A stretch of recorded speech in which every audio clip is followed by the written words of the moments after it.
Hi friends, അസ്സലാമു അലൈക്കും. Welcome to Hyderabadi kitchen. ഇനി ഞാൻ ഇവിടെ ഉണ്ടാക്കാൻ പോകുന്നത് കോക്കനട്ട് കൊണ്ട് ഉണ്ടാക്കാൻ പറ്റിയ ഒരു ലഡുവാണ്. ഈ കോക്കനട്ട് ലഡുക്ക് വേണ്ട ഇൻഗ്രീഡിയൻസ് ഒക്കെ വീട്ടിലുണ്ടാവുന്ന ഇൻഗ്രീഡിയൻസേ ഉള്ളൂ. അപ്പോൾ എന്തൊക്കെയാണ് ഇൻഗ്രീഡിയൻസ് നമുക്ക് കാണാം.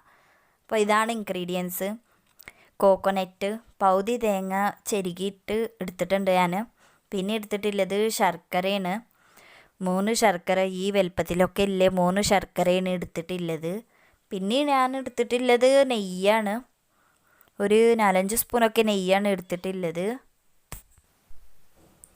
ഇനി നമുക്ക് ആദ്യം ചെയ്യേണ്ടത് ഈ തേങ്ങയിലത്തെ പാലൊക്കെ നമുക്ക് പിഴിഞ്ഞിട്ട് എടുക്കണം. ഈ തേങ്ങത്തെ പാലുണ്ടെങ്കിൽ നമുക്ക് ലഡു സോഫ്റ്റായിട്ട് സ്മൂത്തായിട്ട് ഉണ്ടാവില്ല. ലഡു ഒക്കെ കട്ടിയായി പോവും. അതുകൊണ്ടാണ് പാലൊക്കെ പിഴിഞ്ഞിട്ട് എടുക്കണത്. നമുക്ക് വെറും ഡ്രൈ ആയ തേങ്ങ കോക്കനട്ടുള്ളൂ വേണ്ടത്. അതുകൊണ്ടാണ് പാലൊക്കെ പിഴിഞ്ഞെടുക്കണം. അപ്പോൾ ഇതേപോലെ പാലൊക്കെ പിഴിഞ്ഞിട്ട് ഞാൻ വേറെ മാറ്റി വെച്ചിട്ടുണ്ട്. നമുക്ക് വേണ്ടത് ഡ്രൈ ആയ കോക്കനട്ടാണ്. അപ്പോൾ ഇതാണ് ഒരു ഡ്രൈ ആയ പോലെ ഇല്ലേ, അതേപോലെ നമുക്ക് വേണം. എന്നിട്ട് നമുക്ക് ഉണ്ടാക്കാം. അപ്പോൾ ഞാനിവിടെ ഒരു പാനാണ് വെച്ചിട്ടുള്ളത്. അപ്പോൾ പാനൊന്ന് ചൂടായതിന് ശേഷം അതിലേക്ക് ശർക്കരയാണ് ആഡ് ചെയ്യണത്. ശർക്കര ആഡ് ചെയ്തതിന് ശേഷം അതിലേക്ക് കുറച്ച് വെള്ളമാണ് ആഡ് ചെയ്യണത്. ഒരു 2-3 സ്പൂണൊക്കെ വെള്ളമാണ് ആഡ് ചെയ്യണത്. നമുക്ക് ശർക്കര ഒന്ന് വേഗം അലിഞ്ഞ് കിട്ടാൻ വേണ്ടിയിട്ടാണ് ആഡ് ചെയ്യണത്.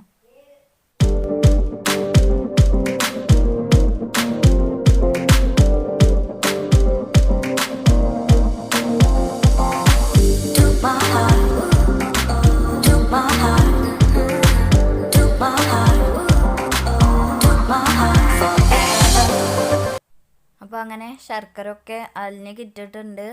അപ്പോൾ ഇതിലേക്ക് ഞാൻ തേങ്ങയാണ് ആഡ് ചെയ്യണത്. കോക്കനട്ട് ആഡ് ചെയ്തു.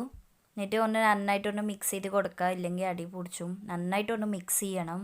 ഒരു കളർ വരുന്ന വരെ നന്നായിട്ടൊന്ന് മിക്സ് ചെയ്ത് കൊടുക്കണം.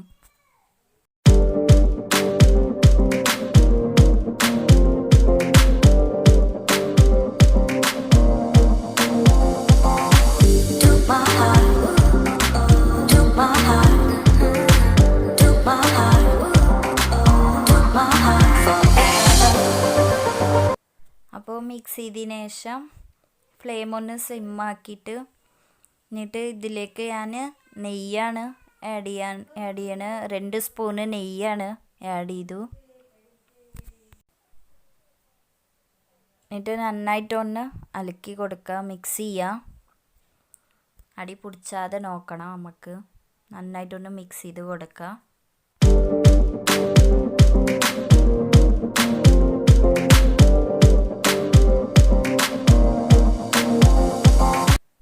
നന്നായിട്ടൊന്ന് മിക്സ് ചെയ്തതിന് ശേഷമാണ്. അപ്പോൾ നല്ല ഒരു സോഫ്റ്റായിട്ടുണ്ട്. നമുക്ക് ലഡു ഉണ്ടാക്കാൻ പറ്റിയ ഒരു ഇതിൽ വന്ന് കിട്ടിയിട്ടുണ്ട്. എന്നിട്ട് ഞാൻ ഫ്ലെയിം ഓഫ് ചെയ്യാണ്. ഫ്ലെയിം ഓഫ് ചെയ്തതിന് ശേഷം ഇതൊക്കെ ഈ മിക്സൊക്കെ ഒരു പ്ലേറ്റിലേക്ക് മാറ്റി വെക്കുന്നുണ്ട്.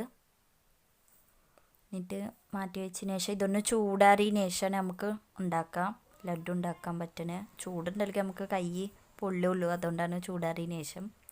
അപ്പോൾ ഇതാണ് ചൂടാറിയിട്ടുണ്ട്. അപ്പോൾ ഇതിലേക്ക് 1 സ്പൂണ് കൂടി നെയ്യ് ആഡ് ചെയ്തു. അപ്പോൾ ടോട്ടലായിട്ട് ഞാൻ 3 സ്പൂണ് നെയ്യ് ആഡ് ചെയ്തു.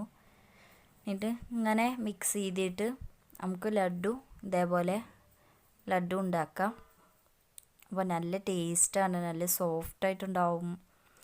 നല്ല ഒരു ജ്യൂസി ആയിട്ടുണ്ടാവും. ലഡു ഒക്കെ നല്ല സോഫ്റ്റാണ്. നമുക്ക് കുറച്ച് നേരം ലഡു ഉണ്ടാക്കിയതിന് ശേഷം കുറച്ച് നേരം നമുക്ക് ഫ്രിഡ്ജിൽ വെച്ചതിന് ശേഷം കഴിക്കുമ്പോൾ നല്ല ടേസ്റ്റാണ്. ചെറിയൊരു തണുപ്പുണ്ടാവും, മധുരം, നല്ല ടേസ്റ്റാണ്. അപ്പോൾ ഈ ലഡു ഒക്കെ നമുക്ക് ഒരു 10-15 ദിവസമൊക്കെ ഉണ്ടാവും. സ്റ്റോക്കായിട്ട് വെക്കാം നമുക്ക് വേണമെങ്കിൽ. അപ്പോൾ നല്ല സോഫ്റ്റ് ഹെൽത്തി ആയ ലഡുവാണ്. കുട്ടികൾക്കും വലിയവർക്കും എല്ലാവർക്കും ഇഷ്ടമാവും. അപ്പോൾ നിങ്ങൾ എന്തായാലും വീട്ടിലൊന്ന് ട്രൈ ചെയ്ത് നോക്കണം. അപ്പോൾ നിങ്ങൾ എൻ്റെ ചാനൽ സബ്സ്ക്രൈബ് ചെയ്യാനും ലൈക്ക് ചെയ്യാനും മറക്കരുത്. അപ്പോൾ ഇനിയും പുതിയ വീഡിയോ ആയിട്ട് നമുക്ക് വീണ്ടും കാണാം. Thank you for watching.